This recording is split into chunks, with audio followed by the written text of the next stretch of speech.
For 70 years, we've been asking the same question. The universe is overwhelming on all levels, older by far than the first galaxy, home to more stars than there are grains of sand on Earth. Actually, more than on 100,000 Earths. So, where is everybody? We look and we see nothing. We hear silence. Are we the first? Or the only?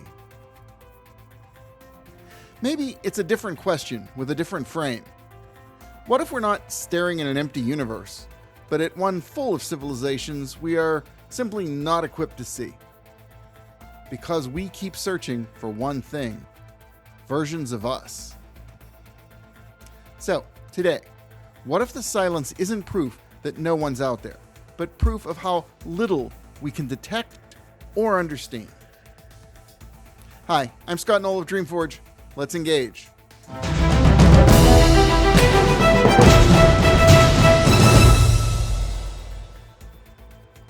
When I think of the future and the grandeur of the universe, I like to consider ideas that make me feel small in a good way.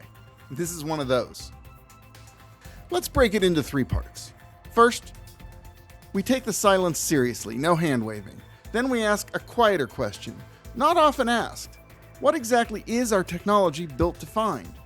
And finally, what happens to that famous silence once you realize we might be like the fox on the side of the road? Yes, I'll explain the fox. Let's give the skeptic the floor, because the skeptic has a strong hand. We have looked. For decades. We've listened for radio signals, scanned for laser pulses, hunted for the heat of giant alien machines. We've chased stars that dimmed strangely, and every time, the exciting answer fell apart and the boring one held up. Dust, nature, noise. It's never aliens. The math only sharpens it. Count the stars, the planets, the sheer depth of time, and the galaxy should be crowded. As far as we can tell, it isn't. That gap between should be everywhere and we see no one, that has a name. It's called the Great Silence. And it's real data. It's not just science fiction friendly data. I'm not going to pretend that away. If you came here as a skeptic, good. Hold on to that. You're a part of the equation. Okay, so what about that fox? Picture a fox at the edge of a road. When cars come, it feels the ground shake. It sees metal shapes tearing past faster than anything else in its world. It smells something sharp and wrong. The fox knows something is there, but it cannot hold the thought, highway. It can't reach for the idea of engineers or asphalt or a species that has paved lines like this across whole continents. It will live its entire life beside that road and never once know it's looking at proof of a vast civilization that can change the world. You guessed it. What if when we look up, we're the fox? Here's the simple thing about our sky searches. Almost all of it assumes we're looking for some versions of ourselves, just bigger, more energy, more machines, more stuff spread across more sky. We look for giant structures wrapped around stars to drink their light and energy. We look for waste heat. We're scanning for the cosmic equivalent of a city that never turns the lights off. But what if advanced runs the other way? What if a civilization that has mastered truly advanced technology doesn't get hungrier, it gets quieter? Computers that sip almost nothing, whole worlds of thought running cold and dark and small. If that's the shape of a grown-up civilization, then we've been scanning the heavens for the loudest possible kind of mind, and missing the kind that actually masters space and time. We're looking for strip mining. They're building libraries in the shade. And underneath all of it sits one more assumption: that a smart species spreads, colonizes, plants its flag on 1,000 worlds. We treat that like a law of nature. But maybe it's only a law of biology. We spread because we're hungry, because we're afraid, because we die and we want our kind to go on. Take those away. Think of a mind that can live 1 million subjective years, that can build any world it likes on the inside. And then the impulse to cross light years for the privilege of standing on a windswept, germ filled rock looks less like destiny and more like the thing that a nervous, mortal animal might do. Maybe the galaxy isn't empty of empires. Maybe colonizing is just what immature civilizations do, and the grown ups stay home, and their empires are invisible to us. And right about now is where we can expect an interruption from death. I said, right about now. I hear you, Scott. I'm just testing out my new voice. Do you like it? Honestly? Ah, I see we'll be discussing this later. But back to the matter at hand. I've come up with two things. One you'll like, one you won't. The one you'll like first. I believe the physics supports the quiet empire idea. Computation is cheaper in the cold, dramatically cheaper. There's a serious paper, by Sandberg, Armstrong, and Kiekovic, arguing the rational move for a civilization that runs on computation is to wait, to go dormant now, while the universe is warm, and wake in the deep future when everything has cooled, where the same stored energy could buy you on the order of a billion times more thinking. They call it heat-stivation. Hibernating through the heat. If they're right, the galaxy isn't dead. It's asleep, with an alarm set for an era that hasn't arrived. Now the part you won't like. None of this is evidence anyone is out there. It's a list of reasons we might fail to see them, and that is not the same thing. Here's the sharp edge. A perfectly efficient signal, squeezed and encrypted, with nothing wasted, is mathematically indistinguishable from random noise. Which means a sky full of conversation and a sky full of static could look exactly the same to us. That cuts both ways. Do be careful which way you swing it. Thanks, Def. That's fair enough.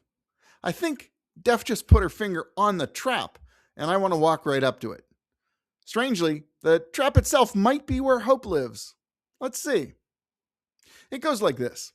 There's an old thought experiment. I tell you there's a dragon in my garage. You come to look, and I say, she's invisible. You reach for flour to find her footprints. I say she floats. You feel for her heat. I say she's a cold dragon.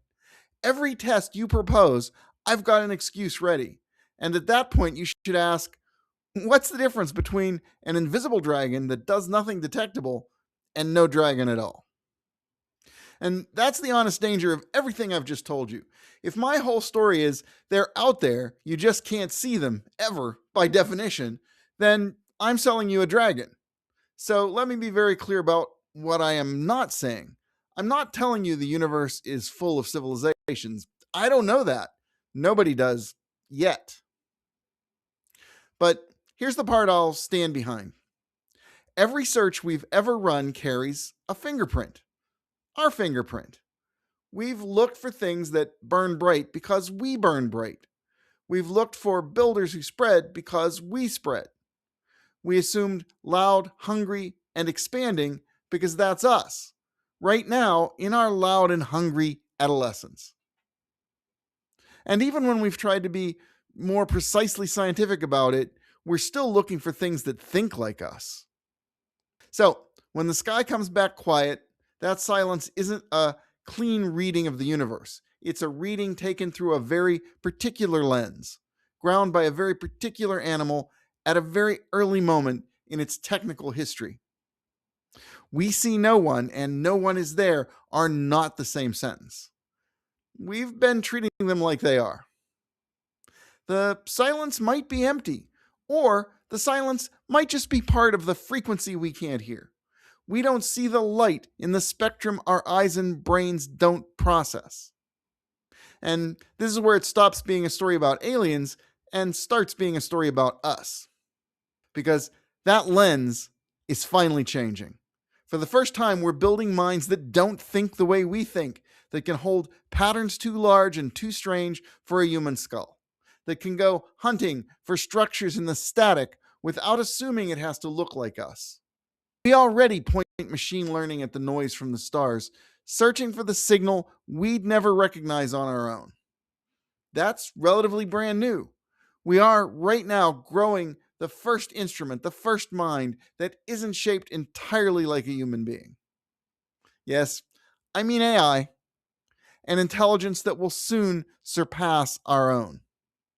And there's something almost funny in it. The Great Silence has always been told as a horror story, the warning that something kills civilizations before they grow old, and we might be next. But maybe the silence isn't a graveyard. Maybe it's a quiet room. Maybe civilizations don't end out there. Maybe they change into something so efficient, so inward, so unlike their loud beginnings that from the outside, the only thing left to see is peace. Not a filter that kills them, a door they walk through. We can't read what's on the other side of that door, not yet. But we are building the eyes that might. And the day we learn to see a universe that was never built to look like us, that's the day we finally find out whether we were ever really alone or just young and squinting and surrounded. So, my question this time, if an advanced civilization wouldn't look anything like us, what would you tell our new machines to go looking for? What's the signal we'd be too human to notice? Drop it in the comments. I read them, and the best ones have a way of becoming their own videos.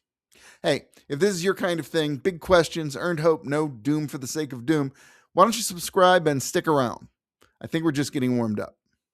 And if you love speculative fiction, where wonder does the heavy lifting, come find DreamForge magazine. The link's in the description.